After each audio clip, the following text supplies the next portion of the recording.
of Notre Dame.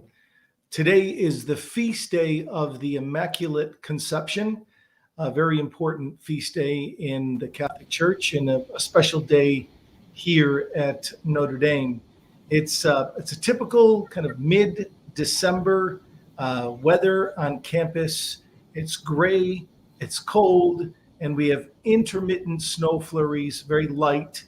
No snow is yet on the ground, but it's a good time for our students to be focused in the library and studying. Yesterday was the last class day of the semester, and the students are right now in study days. And then on Friday, final exams for the semester begin and will go through next Friday. So please keep our students in your prayers, especially students who might be reminiscent of my undergraduate days, who may not be as prepared as they should be for all of their exams and might feel a little extra bit of stress. Please offer calming prayers to be sent their way. We've had a lot going on this last week with regard to the Notre Dame football program. I'm sure all of you are aware that Coach Kelly left for LSU, and Notre Dame was very pleased and excited to promote our defensive coordinator, Marcus Freeman, to assume the head coaching role.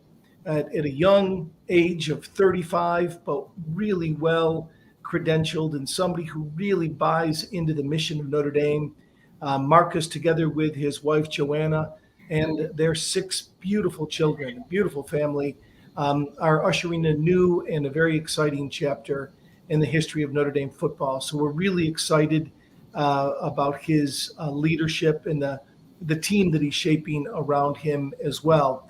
We're also excited that we're going to be playing in the Fiesta Bowl on January 1st in Phoenix, Arizona. And so we hope many of you will be able to join us for the game, and those who won't be able to will be able to watch the game, I'm sure, via television. So a lot of exciting things going on that front. There's been a positive uptick in COVID cases in our South Bend, Mishawaka community, unfortunately, which is reflective of what's happening throughout much of the country and the world. But given the high vaccination rates on campus, we have seen an uptick in cases, but still more modest. With a 97% vaccination rate, we have not seen any hospitalizations or anything of a serious nature.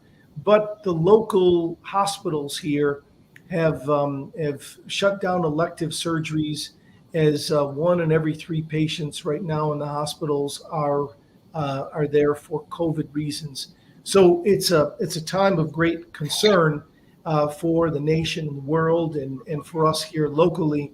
And we're trying to take the necessary precautions.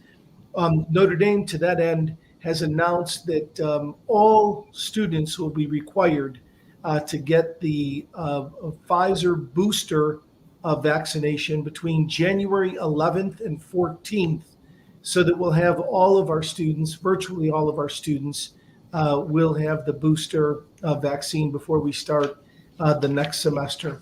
So there's good measures that are being taken on campus. It's my distinct pleasure to introduce on this feast day of the Immaculate Conception a wonderful new leader to the University of Notre Dame. His name is Santiago Schnell, and Santiago is the William K. Warren Foundation of the College of Science. He also has a tenured appointment as a professor in the Department of Biological Sciences. Santiago received his undergraduate degree in biology from the Universidad Simón Bolívar in Venezuela, and he earned his doctorate in mathematical biology from the University of Oxford in the United Kingdom. After completing his PhD, he received 2 prestigious research positions at Oxford before moving on to Indiana University as a tenured faculty member there. And then for the past 15 years, transforming the University of Michigan Medical School's Department of Molecular and Integrative Physiology into the top National Institute of Health funded physiology department in the nation. He is a great new leader for Notre Dame, and I love his passion. And I am really thrilled to introduce to you today Santiago Schnell. Thank you for the kind introduction. I really appreciate it, Lonnie. No, it's great to have you here, Santiago. So I have heard that you have shared a story with your Science Advisory Council members that talks a little bit about your interesting and background and how you had the experience to switch gears from private practice working with P&G to go on to pursue your PhD. Could you share with us a little bit of that story, that narrative? Delighted. So, what happened is the following thing. So I come from a family that is academically divided. So my dad's family, the Schnell family, they are all highly educated. So they got higher degrees for the pleasure of getting them, some of them, and they went and pursued their professions afterwards. Some of them were actually scholars and academics. While my mother's side, they were a family that were literally dedicated to commerce. They emigrated to Venezuela from Spain during the Civil War. And, they were all people who have successful businesses, some of them small, some of them large, but they didn't believe on higher education.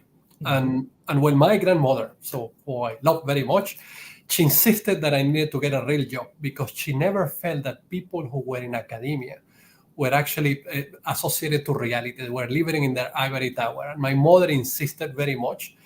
And the pressure became so high that they even made me doubt that I wanted to pursue an academic career.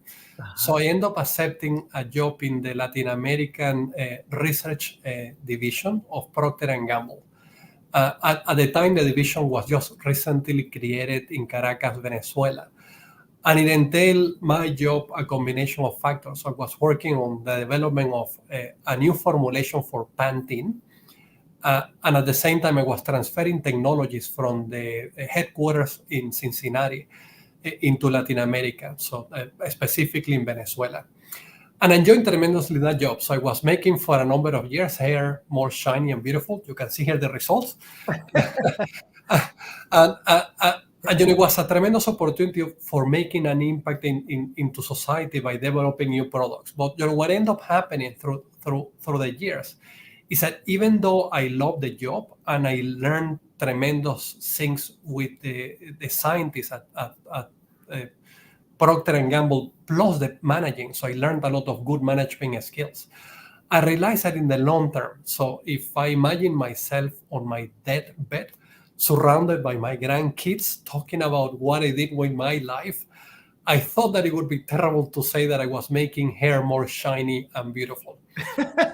So I realized that I needed to change something with my life. And then I took the decision that I needed to pursue my PhD to continue what it was more my natural vocation. So I have this voice hearing all the time saying, you need to dedicate yourself to the academic enterprise. I love it. I was lucky enough that I applied for a PhD at Oxford and I got in. And the story then continued from there. So wow, that is great. I love the fact that your family pushed you and questioned you and made you come about this PhD at Oxford in a serious and rigorous way. So I have to ask you the question: how does my hair look? I mean, what should I be using in terms of a shampoo and conditioner? What product do you recommend? Well, I don't want, so my heart is still with Procter & Gamble, so I shouldn't be doing advertisement on behalf of the University of Notre Dame for Procter & Gamble, but they have great products. So it's a company that, they do a really fantastic job. So okay, that's great. That's great. Fantastic. Well, tell us a little bit about, making the switch from the commercial sector to going on to your PhD at one of the most prestigious institutions in the world. So from Venezuela to Oxford, and then your tenure, your 15-year tenure at University of Michigan, leading the physiology department in the medical school. What do you see as your great accomplishments during that 15 years? Well, there are many. So while I was at Michigan, I have the opportunity to carry many leadership positions. So the first ever leadership position that I had was actually creating a program for undergraduate students who could be able to pursue research experience in the laboratories of the medical school. And it was a great way of having the medical school more engaged with the undergraduate population. Mm-hmm. And we provide two things. So the first thing that we provide is not only the opportunity to pursue research on state-of-the-art laboratories who were doing a combination of factors. Some of them were working on basic science research. Others were working on clinical research. But at the same time, we put them into the classroom to learn new techniques and opportunities for academia and even the professional formation that they couldn't get otherwise, neither in their home institution or even in the University of Michigan itself. And it helped to train a new generation of scientists. That some of them went into medical school, others went into MD, PhD programs, into medical scientist programs. But the large majority of them decided even to pursue a PhD, which was very surprising for us. So we have these young individuals who have an incredible potential and they needed to find themselves. Mm-hmm. And we provided that opportunity to explore the opportunities in the medical school as a physician scientist, or even as a PhD scientist. Mm-hmm. That's true. Yeah. So, from education, so it was a tremendous opportunity because there wasn't that opportunity done in a very systematic way and in a programmatic way in the medical school. And then from there, I started to move up into the leadership, into different things. So that's fantastic. Let me go back real quickly because I wanted to ask you one more question about growing up in Caracas. It's one of the beautiful Caribbean cities in the world, right? I mean, yes. it's just gorgeous and the culture is rich. Now, you're an academic with a bow tie. Do you know how to dance salsa and merengue and bachata? You've got a beautiful wife in Mariana, Yes. and you've got two college-age students at the University of Michigan right now. But can as a PhD and Dean of the College of Science, can you dance salsa and merengue? I am incredibly warm, so I'm a Caribbean boy. So I don't look like a Caribbean boy, but Yeah. I'm 100%. And I'm a great dancer. So thanks to my wife, when she met me, so I was very Germanic on my dance way. So it was probably robotic. Yes. And she just inject the flavor of the true Caribbean man into me by teaching me how to make the dance moves. So I'm excellent at merengue. I'm pretty good at salsa, and everything else that they dance in the Caribbean, I'm okay. So I'm a regular dancer. I love it. I want to see it because I think that one of the most beautiful things I've seen is when a couple dances salsa well with the music. I think it's one of the most beautiful things that I've ever seen. So someday I want to see you and Mariana dance. I can only marvel from the sideline because I have many of those robotic features myself, so I can't hang. So tell me, what brought you to Notre Dame? What inspired you? You had a great career going at one of the top medical schools in the country. What brought you here to be dean of the College of Science? There are many things. So I enjoyed tremendously all the leadership opportunities I have at Michigan. So I started, the second major leadership opportunity I have at Michigan, I became the head of the basic sciences for equity and diversity. It was a great chance to make contributions to diversify the workforce. And then after that, I got immediately offered to serve as the chair of my department that at the time was already one of the top departments in the nation. Mm-hmm. I discovered that I have a natural vocation for serving others. I enjoy very much actually seeing other people succeeding rather than myself. Mm-hmm. There was a point where, after serving for a number of years as a department chair and making fantastic contributions both for the scientific enterprise there and the academic enterprise overall, I realized that I needed something else, an upper leadership position where I'll be able to direct more than one department, a series of schools. And Notre Dame was very attractive for me for multiple reasons. Mm-hmm. So the first one is that, I'm a very devout Catholic. I'm a daily Mass Catholic, and I wanted to have the opportunity to, if I was going to be an academic leader, being an academic leader in a top Catholic institution is a rare opportunity. And the opportunity presented, I applied for the job, and I got lucky enough that I got it. Mm-hmm. But at the same time, there are two fundamental things that actually I found incredibly attractive, and I'm still in love for Notre Dame. So one is in terms of education. So the priests of the Holy Cross, they have this fantastic notion that education is a form of resurrection. Mm-hmm. And for me, that's a cause worth dying for. It's not one for living for, it's worth dying for. Having the opportunity of taking an individual who comes with great potential and being able to provide the education that not only forms them as good human beings, but at the same time provides them the technical expertise to become the future leaders. And that act of resurrection, of transforming young, high potential students into full-fledged professionals. With that spirit is a very special opportunity. Very few people can say that they can do that. Most of the academic institutions, they provide exclusively technical training. At Notre Dame, we provide much more than that. Right.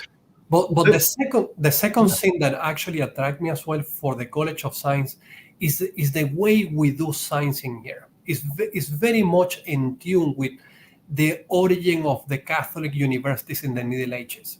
So there's this phrase that it was very common at the time that describes the philosophy of how a scholarly enterprise should be done in the Middle Ages, where in Latin it's called spes in Caeli and pes in terra, which means we need to have our hopes in the heavens, and we need to have our feet on earth.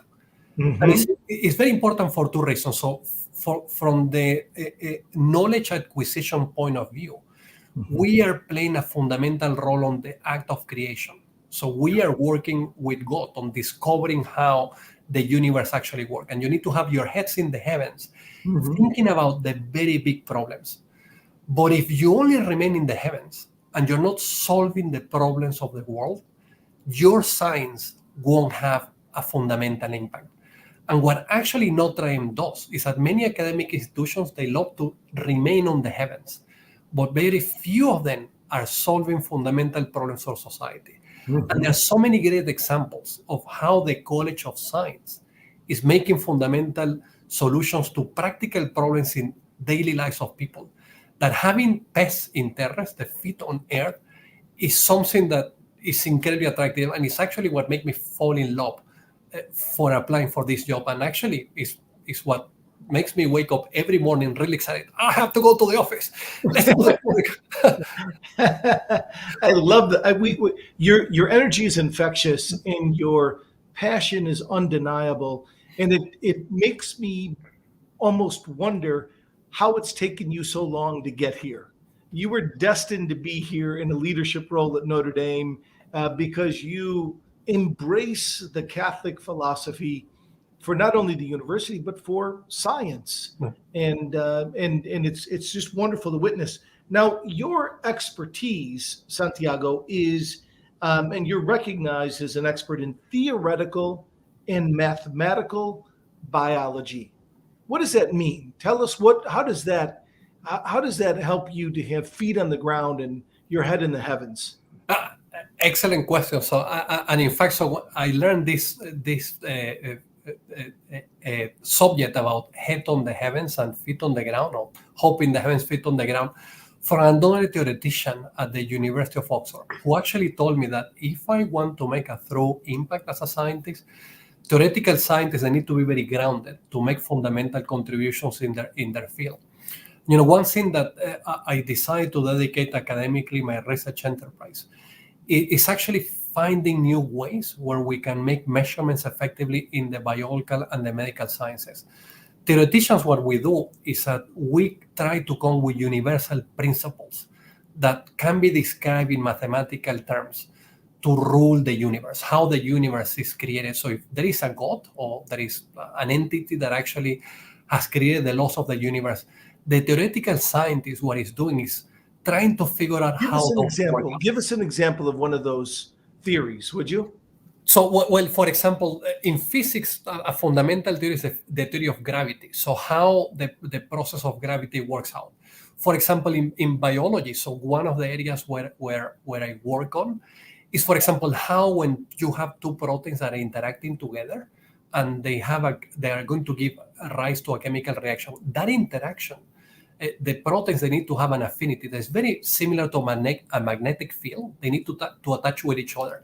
And there is a fundamental law that I have been working for a number of years to try to understand how that binding, the association between the two proteins, the occurs, that triggers a chemical reaction. And what we have come is with mathematical equations that allow the biochemists who are studying in the laboratory these reactions that are occurring inside our body on daily basis, the whole time. They are the ones that keep us alive. We have gone with the chemical laws, the mathematical laws that allow you to do the measurements of how effectively the reactions occur, if they are fast or slow. And they're used on these laws for actually not only studying the speed of our reactions and studying our metabolism, but at the same time, when the pharmacological industry wants to develop new drug targets and they want to figure out if one protein is attaching to the other one very well and they're binding, they use our mathematical equations to figure out that. So that's one example. And in biology, there are many others where we have mathematical laws that drive the phenomenon, like human genetics is very mathematically driven. Epidemiology is very mathematically driven. That's great. That's wonderful. So you have said, as you stepped into this role as Dean of the College of Science at Notre Dame, that you are standing on the shoulders of giants. What are some of the programs that you've inherited here at Notre Dame that you find most promising? And what are some of the surprises you found in your first 3 months on the job? Well, for example, what I can tell you, one of the surprises that really blew me away when I was on the interviewing process is when I visit the facilities for infection diseases and vector biology. I was, blown away. So the University of Michigan, that is a top research institution and has one of the best medical schools in the nation and in the world. So doesn't have BSL-3 facilities for doing very infection disease research, like COVID-19. We didn't have the facilities at Michigan to do COVID-19. Here, we have plenty of those facilities. We are capable of doing COVID-19 research and as well research with infection diseases that many other academic institutions in the United States and around the world, they don't have that capacity. So vector biology, which is this study of how infectious diseases are carried by organisms like mosquitoes, we are probably one of the top institutions in the nation. And to some degree, I knew that we were strong, but I was blown away by the facilities that the institution has. When it comes into the work that physicists are doing here, we have an outstanding tradition of nuclear physics and the study of physical matter and astronomy. When I saw the facilities that they have on the basement of the physics building, I was completely blown away because we have accelerators and reactors that they are not easily accessible in most of the academic institutions. And Notre Dame, they have them very modestly hidden on the basement of the physics building, doing a state-of-the-art research that allows many scientists around the world to come here and do measurements that they wouldn't be able to do otherwise in their home institutions. This is what I suddenly realized that, when you start to look at every department, there are pockets of excellence that they make us a top institution from many points of view. But somehow, I think the Catholic modesty and the Midwest demeanor doesn't allow us to promote this much better. And one of the things that I would like to do as a dean is actually checking a little bit that and showcase not only to the United States, but to the world that we're a powerhouse on science. Yeah. So have you had a chance yet to visit Land O'Lakes? I know that we have 8,000 acres with multiple lakes contained within the property in between Michigan and Wisconsin that is we're able to use for our faculty and students to do research together on ecology and biology and so forth. I know that that's been designated by the federal government as a neon site where many academics from around the country and world will come to do studies there. Is that also one of those great assets? It is a unique asset because you can actually do control ecology, water ecology experiments in a way that no other academic institution in the US and even around the world they can. So you can take one of these big ponds and do very complicated experiments that in nature you cannot control. You can control them systematically so that you can understand how the water ecology works. And again, we are very privileged of having these facilities. And that's why when I came here, I realized that I was standing in the shoulder of giants. It's not only because we have built an outstanding educational experience for our undergraduates and graduate students, but at the same time, the research facilities, they are unmeasurable with many other academic institutions. And as long as we keep focusing on our areas of strength, we are going to be one of the top research institutions, not only in the United States, but around the world. That's fantastic. That sounds really exciting. You have been open about your family's history with rare diseases. Could you share, with everyone a little bit more about that? And what is your hope for and plans for the College of Science to have a greater impact on these diseases that are often overlooked by the pharmaceutical industries and other areas because there isn't a good financial market there? Yes, and as well, they're overseen, unfortunately, by the governments because there are not sufficient taxpayers who actually can cover the bill for those individuals. And most of them, they tend to be children.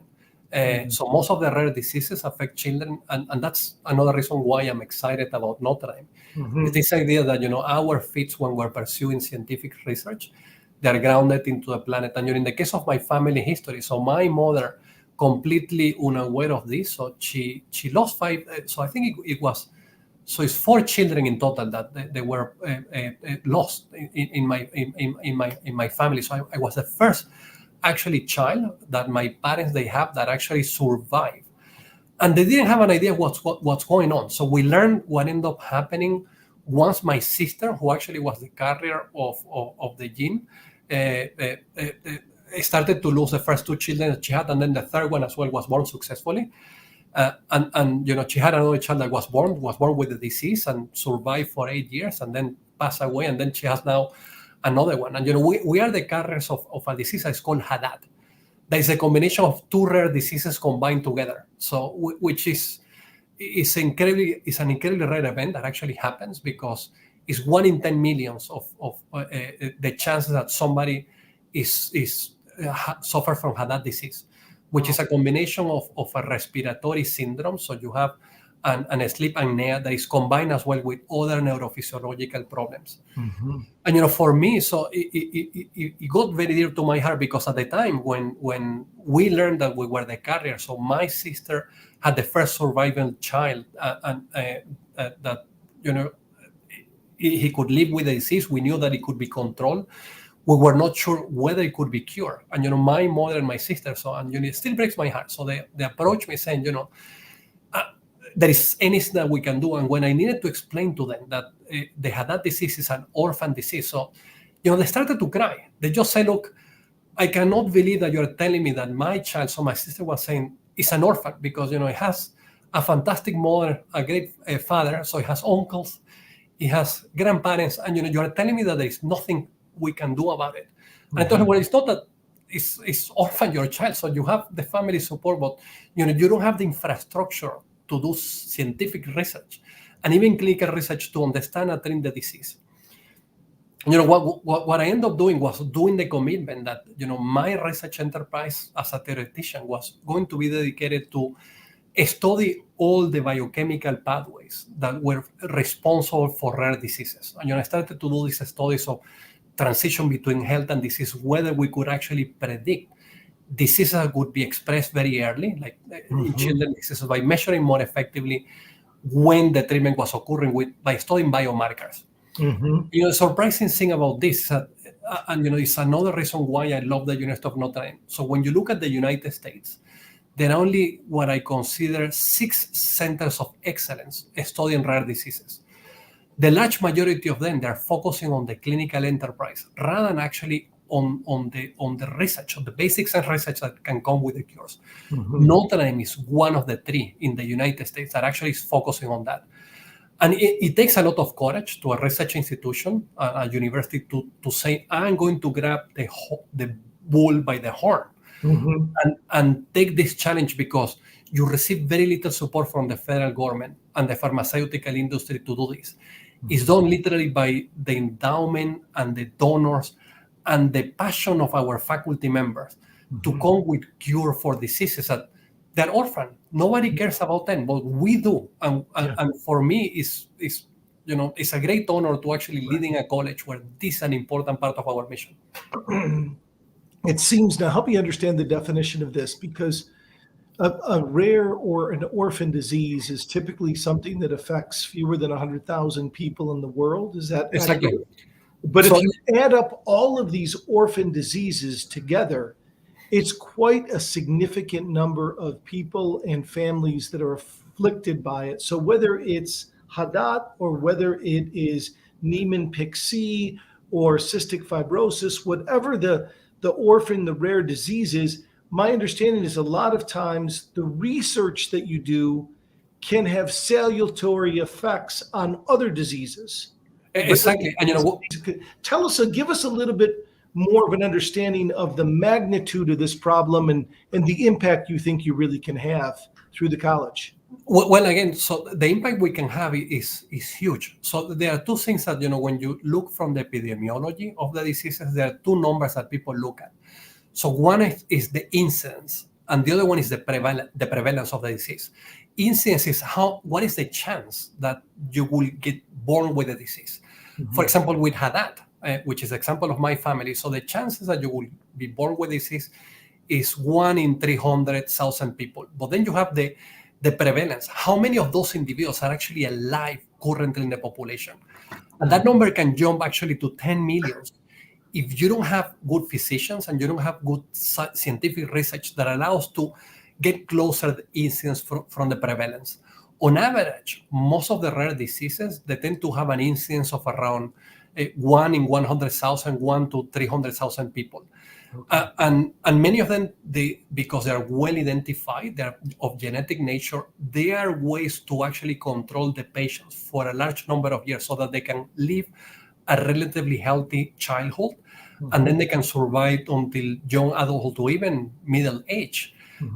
And when you count the numbers, so if we are capable of identifying with biomarkers these diseases early on, so that physicians can start the treatments before the disease takes over completely the body, and the body is so deteriorated that they're not functional anymore, we can have individuals who actually have a lifespan that is more healthy, but at the same time, we'll be closing this gap between prevalence and incidence. And the more we close it, the survival rate of people living relatively healthy lives with the disease would be great. So a lot of us, we end up suffering diseases which are chronic, like diabetes. I've suffered from Crohn's and colitis. And, people who suffer from Crohn's and colitis, the difference between the prevalence and the incidence, it tends to be pretty low because we have excellent treatments. Right. Ideally, we would like to achieve the same thing with rare diseases. Can we have these individuals being productive and healthy for an extensive period of time? And that's an opportunity, because when you start to multiply the numbers, the impact that we'll do in the long term is millions of individuals who are going to be alive and healthy. Yeah. So compounding the numbers is what I think the federal government and the pharmaceutical industry are doing. And here we compound the numbers, and we're talking about millions. Millions of people. It's amazing. So you talk about the rare disease area, but then you also mentioned before that the neglected disease area.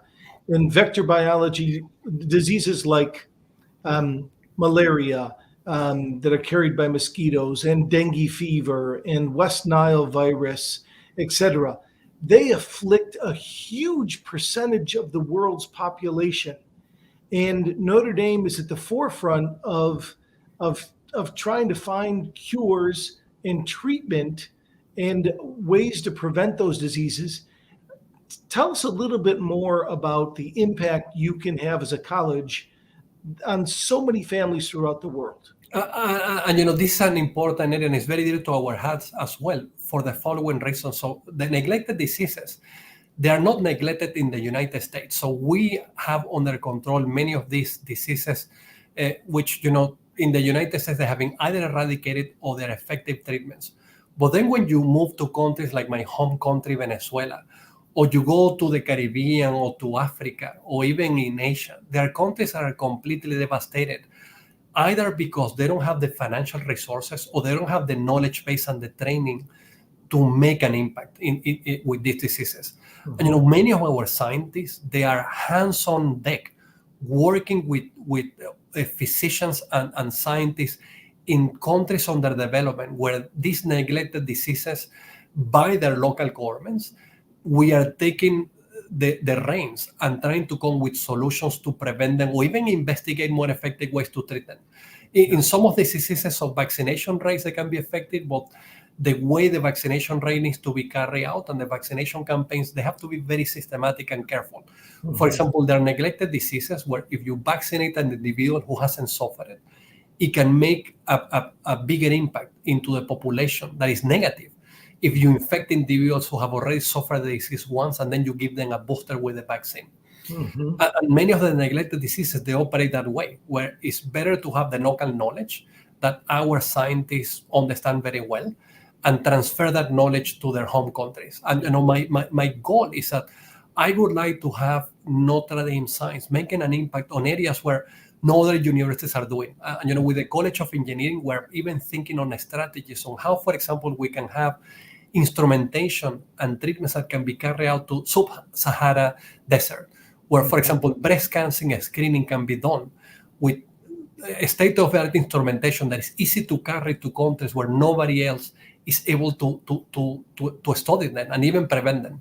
So our goal is that with the neglected diseases and even with health disparities across the world, we would like to solve problems that the third world country are incapable to solve because they lack the resources. Sometimes their governments are not functional, but we have the capacity to help them to achieve these goals. And our scientists are working behind the scenes, so developing new treatments, new diagnostics and biomarkers to help to prevent these diseases or even find cures. Well, not only is that fascinating, but it's perfectly consonant with Notre Dame's academic and Catholic missions to be of service to a world deeply in need. So when you think about the priorities, you've mentioned a few of them. You've talked about the strengths in nuclear physics and astrophysics. You've talked about rare and neglected diseases. What are some of your other goals and priorities for the College of Science at Notre Dame? Well, one interesting thing is a phenomenon that I try to explain. A lot of people tend to pay attention to the reputation rankings of academic institutions. Yeah. And, I'm surprised that, they pay so much attention. Every ranking uses a different methodology, but one of the core methodology that all the rankings they have across the board is reputation based on what people hear about the academic institution. And there's an interesting phenomenon that I always like to bring to people's attention. So when he looks at the reputation ranking of the University of Michigan, where I was coming from, so you will put it at the national ranking, depending of the rank you take, is 24 at the national level. And you look at the international ranking, and it's 24 as well. And then you look at the University of Notre Dame, and this is the Times Wall Street ranking. So Michigan is 24, then Notre Dame is 26 in the national ranking. Yeah. And then you move into the international ranking, and then Notre Dame goes down to 186. But this is a puzzling thing. Yeah. So how on earth, if all the top academic institutions in the world, they are in the United States, why the University of Notre Dame is not equally as in the ranking in number 26, like 24 in the case of Michigan, nationally, internationally, Notre Dame should be 26. And 26, because at the end of the day, so if we're top in the United States, we should be top in the world. And it's our visibility. To some degree, we have been failing to, and again, it's this issue that I have identify potentially where our Midwest demeanor and the Catholic modesty doesn't allow us to be slightly more arrogant of the great achievements we're making. And I would like to raise the international profile of the institution by a series of programs. Some of them is having a series of public lectures where we show to the scientists around the world that the best scientists in any area, they're coming here and giving talks because Notre Dame is a top research institution. So I would like as well to have visiting professorships. One of the biggest measurements of achievement that academic institutions can have, then reality three, number of grants that you get from the government to pursue research, the publications you are getting. But the third one that people don't count because they don't understand very well how it works is how many scientists around the world they are willing to invest their sabbatical leaves and come to a university to perform research, to learn new techniques and technologies that then they can transfer to the home institution. Right. We don't have a program of this nature at Notre Dame that is pretty large. So we have some pockets of visiting professorships. If we have a visiting professorship of excellence where scientists around the world, they can come in and perform 1 year sabbatical leaves or 6 months sabbatical leaves, learning the base of what we can offer for Notre Dame science, and then go back to their home institutions and spread the good word that we are a state-of-the-art research university. That visibility is going to be increasing slowly. And my plan is that I have a series of programs that I would like to set up. The other one is a global science award that we will give, something that is considered like a stepping stone between, being a member of the National Academy and a Nobel Prize winner. So what will be the next step that you need to get there? Right. Giving a Notre Dame Science Award that actually allow us to showcase we're a top science institution and, we give an award that recognizes the best scientists. It will steer as well the people attention at the national level that we are a top institution.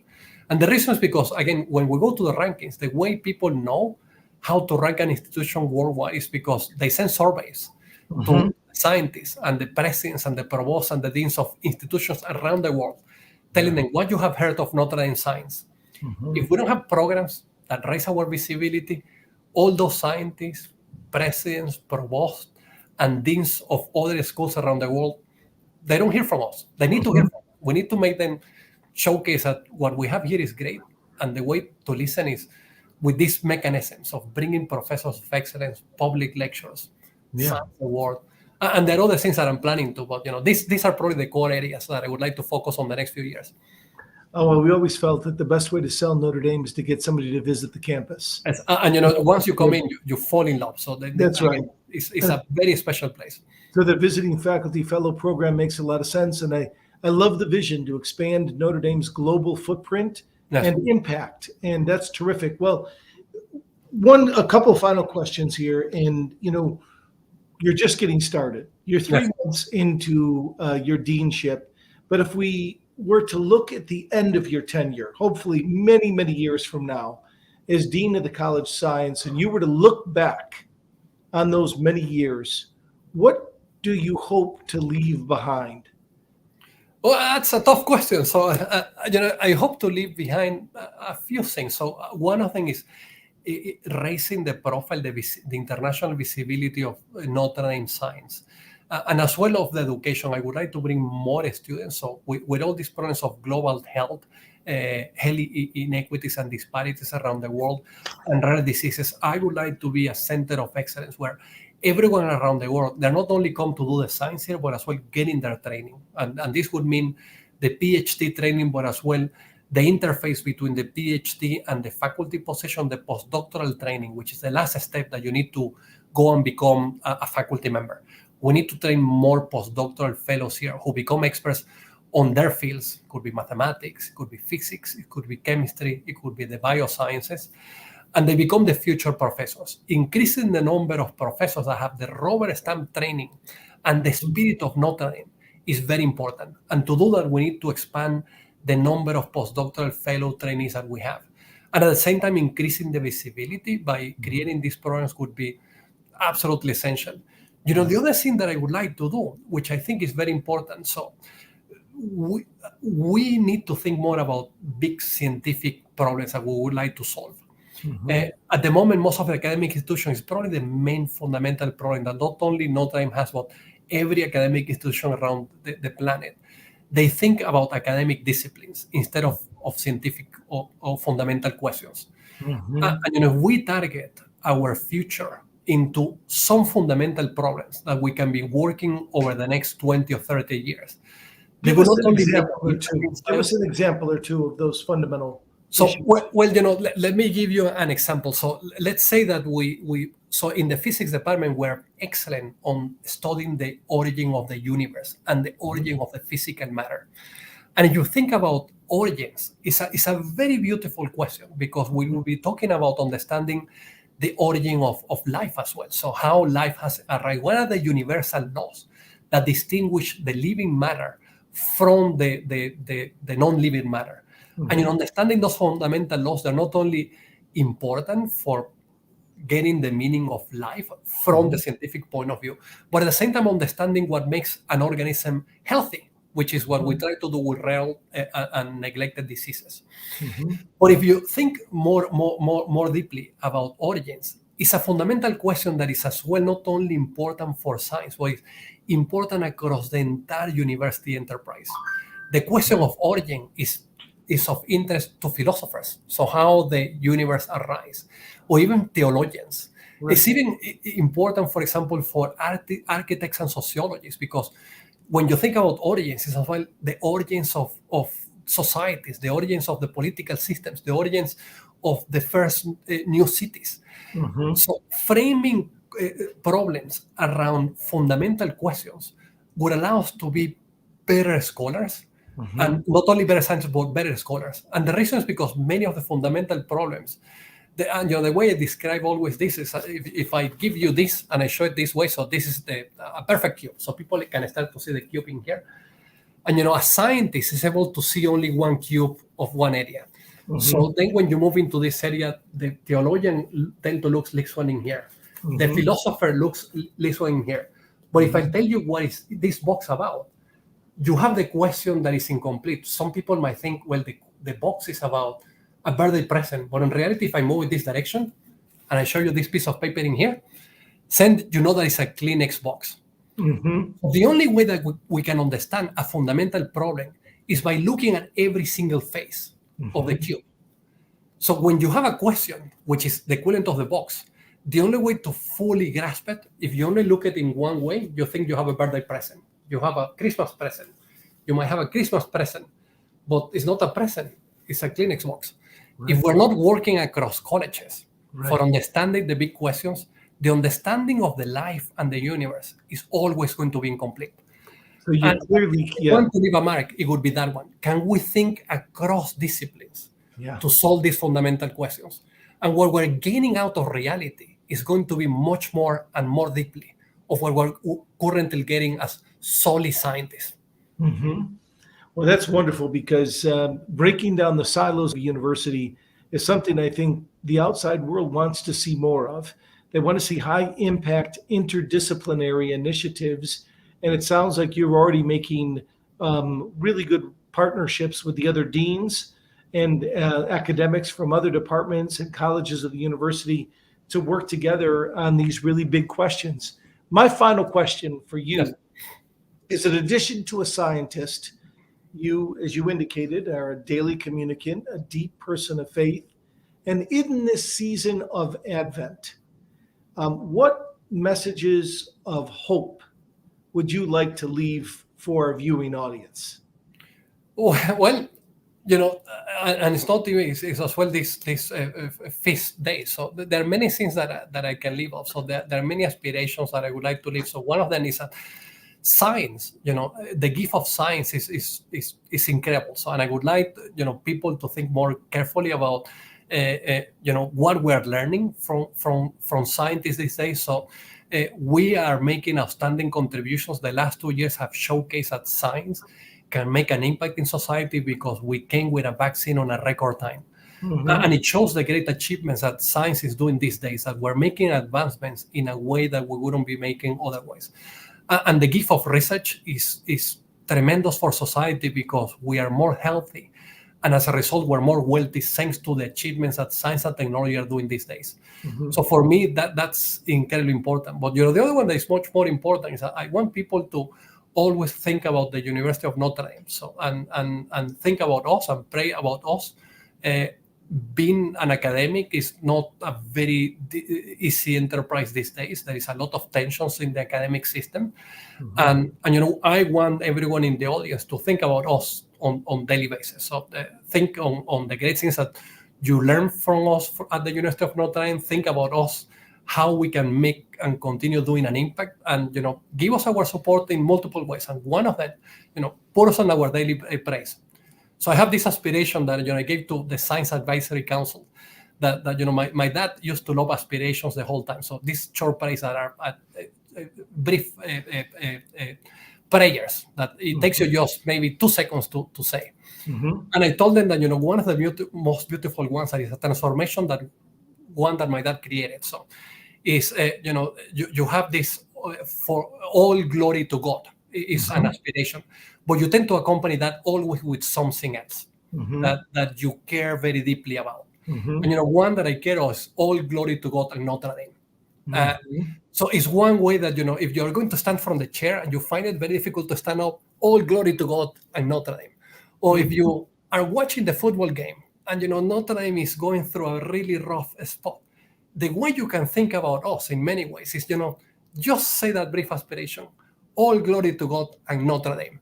And if you do that, so, on daily basis, you decide to cross a door and you say, all glory to God and Notre Dame.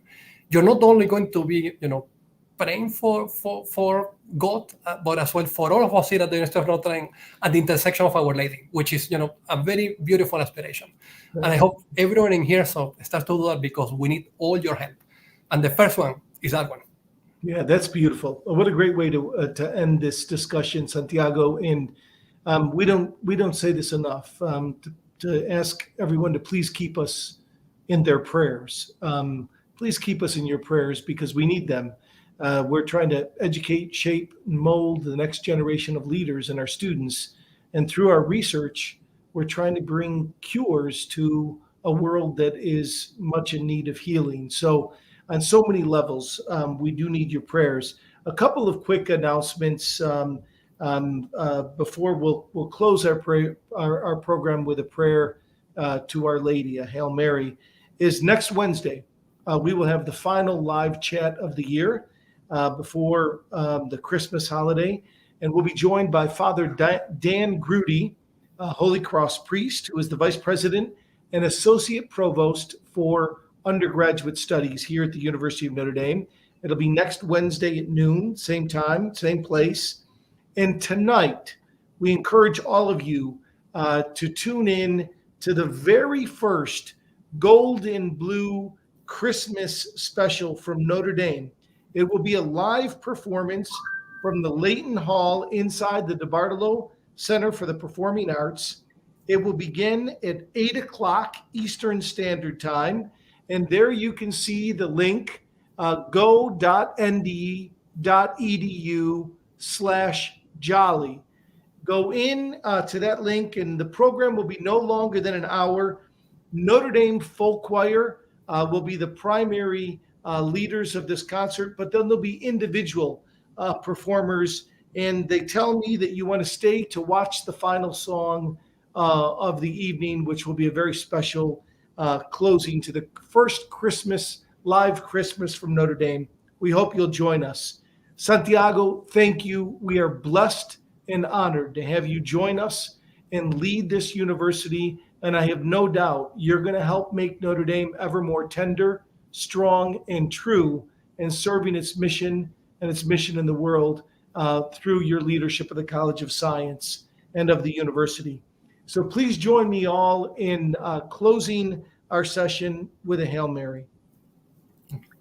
Hail Mary, full of grace, the Lord is with thee. Blessed art thou among women, and blessed is the fruit of thy womb, Jesus. Holy Mary, Mother of God, pray for us sinners, now and at the hour of our death. Amen. Take care. God bless, and go Irish. Thanks again, Santiago. Thank you.